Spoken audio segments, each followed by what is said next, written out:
Welcome to another deep dive. Today, we're plunging into something that gets right to the heart of what we talk about so much. How these powerful AI models are trying to solve complex problems and, well, whether they're truly thinking. It's a really key question, isn't it? Moving beyond the hype and trying to understand the actual mechanics. What's really going on when these systems tackle something tricky? Exactly. And our source material today is a fantastic paper that gives us a crucial look at that. It's recent research from Apple Machine Learning titled, quite provocatively, The Illusion of Thinking: Understanding the Strengths and Limitations of Reasoning Models via the Lens of Problem Complexity. Right. That title alone tells you we're not just getting a simple AI solves problem story here. It signals a more critical look. Totally. So our mission in this deep dive is to, cut through the noise, unpack this paper, understand what these researchers really learned about the capabilities and some, frankly, surprising limitations of these systems. And figure out what it all means for you, whether you're using these tools daily or just trying to keep up with how AI is evolving. Let's start there. What are these models? Okay, so most people know about large language models, right? Hmm. LLMs. They generate text, translate, that kind of thing. But recently, researchers have been building these specialized versions, sometimes called large reasoning models, or LRMs. Okay, LRMs. So what makes them reasoning models? Is it different training data or... Well, the key difference highlighted in this paper isn't just the data, necessarily. It's more about how they're designed to process information when faced with a problem. LRMs are specifically built to output these detailed intermediate steps. the thinking process. Exactly. The paper calls them thinking mechanisms, Mm. often using things like chain of thought, maybe even self-reflection steps before they give the final answer. Like showing your work in math class, basically. You don't just jump to the solution. Precisely. And the whole idea is that generating these explicit steps helps the model break down complexity and hopefully perform better. The paper mentions some examples you might know, like OpenAI's O103, DeepSeek R1, Claude 3.7 Sonnet thinking, and Gemini thinking. Gotcha. And why are these seen as such a big step by some researchers? Well, the hope, or maybe the hypothesis, is that this explicit step-by-step generation is a move towards more general AI capabilities, Yeah. systems that can genuinely reason through new problems, not just match patterns they've seen Well, before. is it genuine reasoning? That's the big question, right? Or is it just generating steps that look like reasoning because they've seen similar stuff in training? That's the crux of it. And it brings us straight to a major challenge. How do you even evaluate if an AI is really reasoning? It's trickier than it sounds. Because the standard way is just benchmarks, isn't it? Math problems, coding tests. Right. Establish benchmarks. Hmm. You give the model a problem, see if it gets the right answer. Seems Good. logical. So what's the problem with that approach? The researchers point out a couple of big ones. First, data contamination. These models train on enormous data sets, basically huge chunks of the internet. Right. So chances are they've already seen these standard benchmark problems or things very, very similar during their training phase. So are they solving it or just remembering the answer or the steps they saw before? You can't easily tell. Exactly. It muddies the water. Uh-huh. And the second issue is that these benchmarks usually only care about the final answer. Did it pass the test? Yes or no? Okay. They don't really tell you much about the quality or the logical soundness of the thinking trace, the steps it showed along the way. Did it actually reason correctly, or did it make a lucky guess after some flawed steps? Okay, so standard benchmarks have limitations. How did these researchers get around that? This is where their approach gets really clever. Instead of using those existing benchmarks, they built their own controllable puzzle environments. Controllable puzzles, like custom-made brain teasers for AI. Kind of, yeah. But the key is controllable. They were specifically designed so the researchers could precisely adjust the compositional complexity. Compositional complexity. Unpack that a bit. Sure. Think of it like building with basic Lego bricks. The rules of the puzzle are the simple bricks.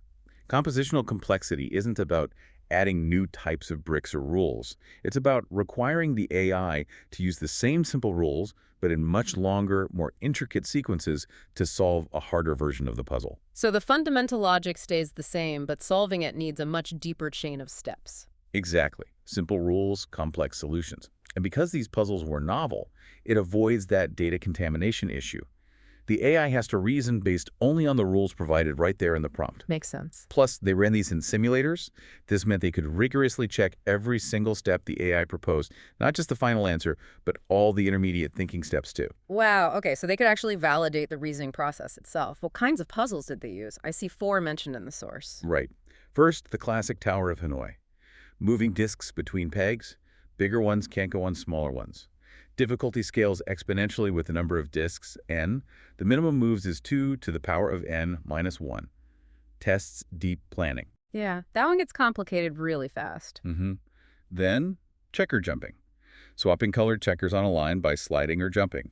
Complexity scales quadratically here, about n squared moves. It tests sequential planning, looking ahead. Okay, less explosive than Hanoi, but still needs careful thought. Yep. Third was river crossing. The classic logic puzzle type, getting people or things across a river with constraints, like who can be left alone with whom, boat capacity, etc. Complexity scales with the number of pairs, n, and boat size, k. This tests constraint satisfaction, maybe even backtracking.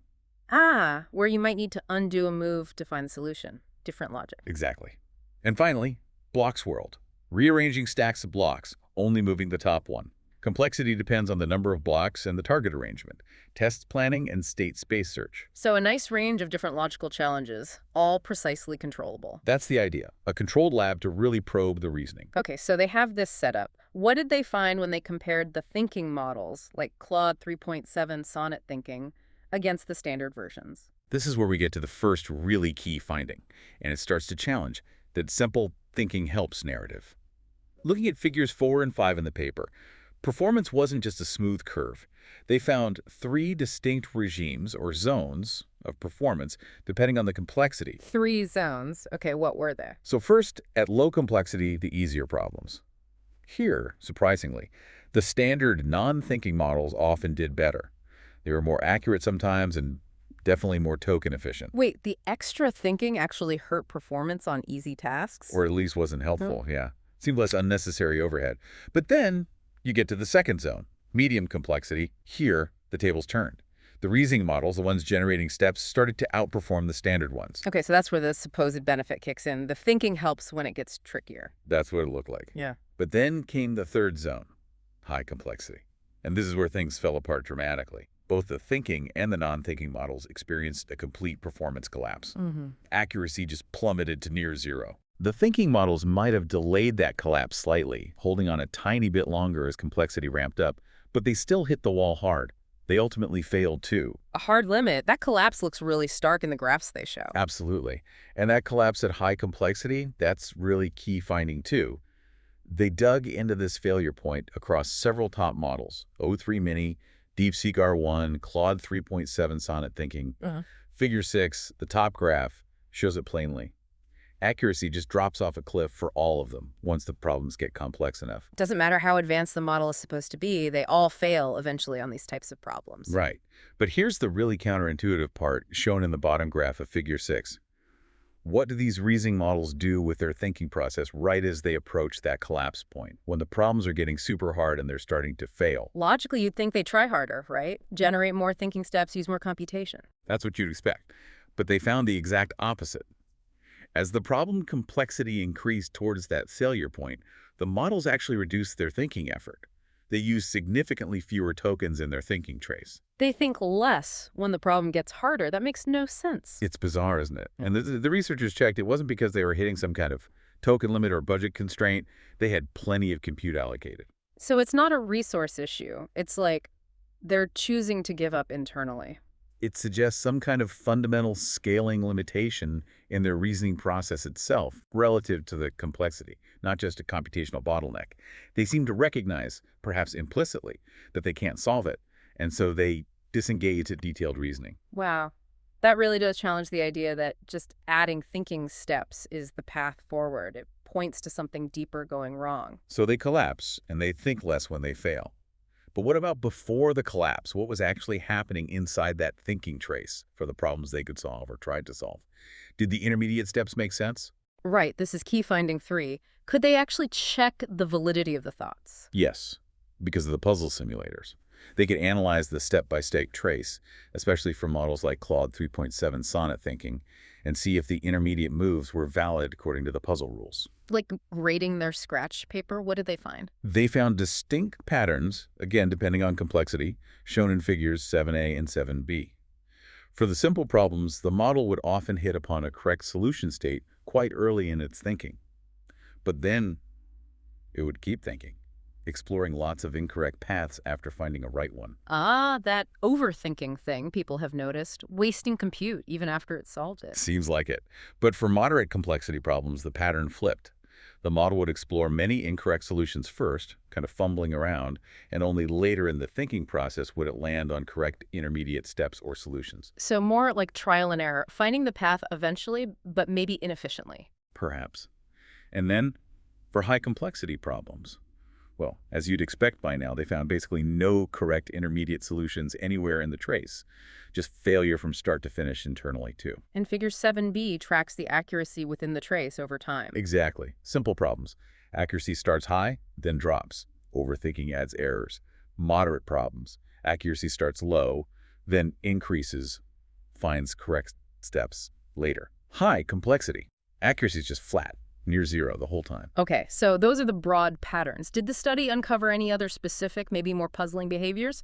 Figure 8 seems to highlight some. Yes, a couple of really telling ones. One huge one was the failure to execute algorithms, even when explicitly provided. For Tower of Hanoi, there's a well-known, simple recursive algorithm to solve it. Right. The researchers literally gave the AI models this algorithm, step by step, in the prompt. They weren't asking it to invent the strategy, just follow the recipe. You'd think that would make it much easier, just execute the steps. You would.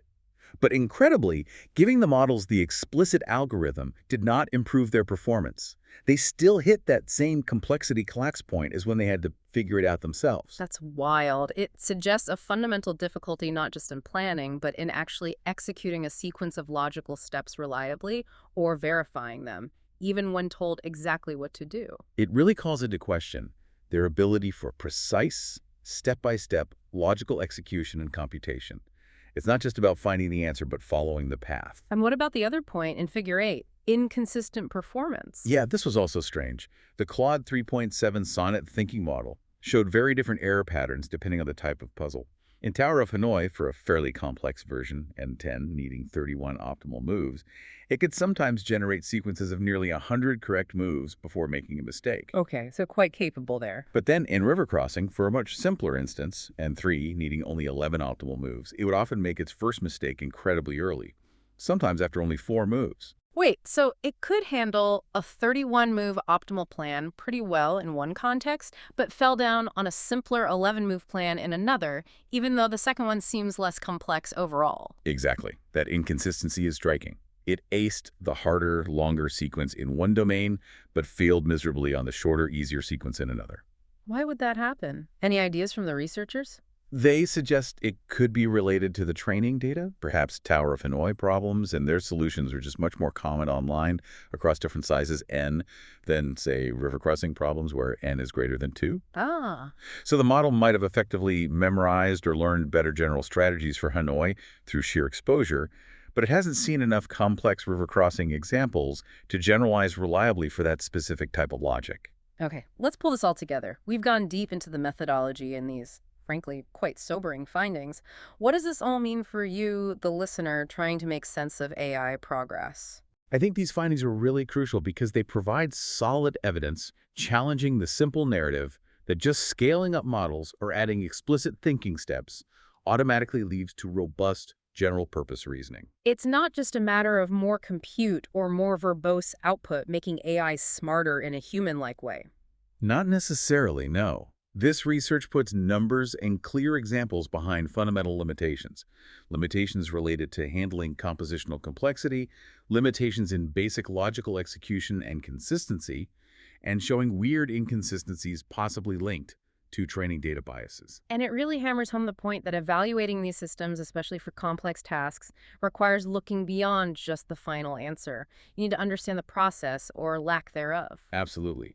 The internal reasoning trace, or its failures, tells you a lot about the true capabilities and where the boundaries are right now. So wrapping up our deep dive on this illusion of thinking paper, large reasoning models are an interesting development. They can help on medium complexity tasks, but this research clearly shows they hit hard limits as problems become truly complex. Right. They show these counterintuitive behaviors like thinking less when things get harder, struggling to follow even simple algorithms they're given, and being surprisingly inconsistent across different types of logic puzzles. It's a really valuable reminder, backed by careful experiment, that AI's current thinking isn't the same as human reasoning. It seems to face significant hurdles for true generalization and reliability. hmm Digging into research like this gives you, the listener, a much richer picture than you get from headlines claiming AI can now reason. It helps separate the demonstrated capability from the, perhaps, illusion. Okay, so here's that final provocative thought for you to mull over. If these top-tier AI models struggle to reliably follow a simple, explicit algorithm that you hand them, and their ability to solve problems completely collapses when the underlying logic gets complex, even if the rules are simple, what does that truly imply about their readiness for the messy, unpredictable, complex reasoning needed in critical real-world applications? Is what we're calling thinking in AI today still much closer to incredibly sophisticated pattern matching and interpolation within the data they've seen, rather than the flexible, adaptive, logical problem solving needed for genuinely novel situations?